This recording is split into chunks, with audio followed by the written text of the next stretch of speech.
नमस्कार मित्रांनो, शेवटी विखे पॅटर्न अहिल्यानगरमध्ये शेवटच्या क्षणी हा कायम म्हणजे कामात आला आणि भाजपने अक्षय कर्डिले म्हणजे जी राहुरी विधानसभा निवडणूक होती, पोट निवडणूक विधानसभेची, ती बिनविरोध करण्यात त्यांना यश आलेलं आहे.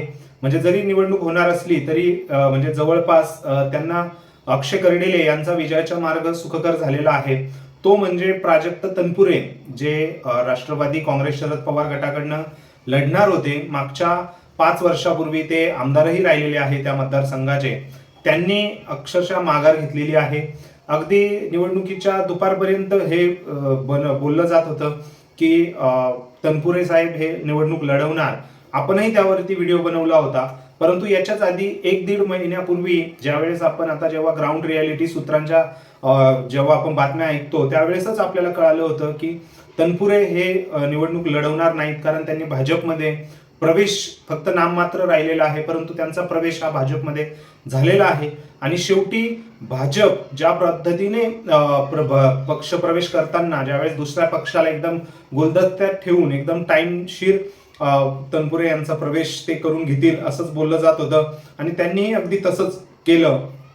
कारण 1.5 महिन्यापूर्वी प्राजक्त तनपुरे यांनी भगवी टोपी भगवं घालून कार्यक्रम अटेंड केले होते. अक्षय कर्डिले यांना की म्हणजे तुम्हीच निवडणूक जिंका, मला अजून काही घाई नाही, असं वक्तव्य केलं होतं. त्यावेळेस आपल्याला नक्कीच बातम्या पसरल्या होत्या की प्राजक्त तनपुरे हे विखे गटाला म्हणजेच भाजपला गळाशी लागलेले आहेत आणि ही निवडणूक बिनविरोध होणार. परंतु तरी भाजपने शेवटच्या सस्पेन्स ठेवून म्हणजे अगदी शरद पवार गटाला गाफील ठेवण्यासाठी प्राजक्त तनपुरे यांचा नक्कीच पक्ष प्रवेश करून घेतला नाही असं वाटतंय. त्यानंतर ज्यावेळेस अगदी लास्टची दिवस होता उमेदवारी अर्ज दाखल करण्याचा, त्याच वेळेस सकाळी जे भाजपचे राष्ट्रीय जे महाराष्ट्र राज्याचे अध्यक्ष आहेत रवींद्र चव्हाण आणि विखे पाटील, राधाकृष्ण विखे पाटील यांनी प्राजक्त तनपुरे यांची भेट घेतली आणि त्यानंतर प्राजक्त तनपुरे यांनी माघार घेतली असं जाहीर केलं. त्यांनी कारण देताना एवढंच सांगितलंय की तुमची जी कामं आहे जनतेची, ती कामं मी करतोय, त्यासाठी मला तडजोड करावी लागली, माघार घ्यावी लागली, पण माझा लढा सुरू राहील.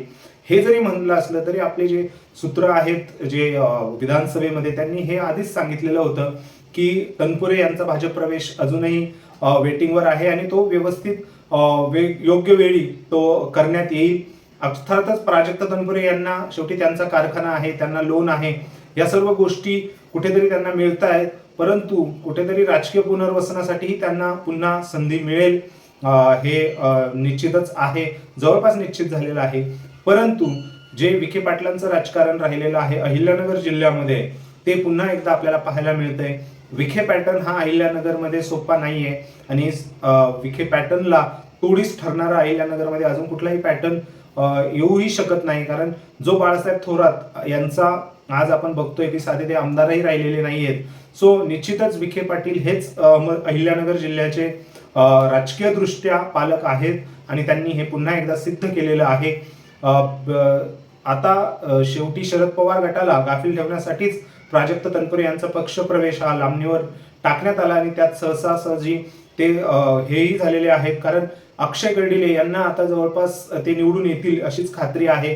बिनविरोधच समजून चला तुम्ही राहुरी पोट निवडणूक विधानसभेची. सो तुम्हाला काय वाटतं ह्या सर्व गोष्टीबद्दल? कारण अहिल्यानगरमध्ये विखे पॅटर्न ज्या पद्धतीने काम करतो ते बघता हे अपेक्षितच होतं घडणं. कारण 1.5 महिन्यापूर्वीही आपण जे व्हिडिओ सोशल मीडियामध्ये चर्चा झाली होती ती शेवटी खरी ठरली. सो बघूया आता पुढे काय होतंय. प्राजक्त तनपुरे यांचं राजकीय पुनर्वसन हे कसं केलं जातंय हे विखे आणि भाजपच आपल्याला योग्य वेळी सांगतील. पुढचा व्हिडिओ बघण्यासाठी निश्चित आपल्या चॅनलला सबस्क्राईब करा. हा व्हिडिओ तुम्हाला आवडला असेल तर लाईक करा आणि तुमचे कमेंट सेक्शनमध्ये मत व्यक्त करा. भेटूया पुढच्या व्हिडिओमध्ये. तोपर्यंत जय महाराष्ट्र.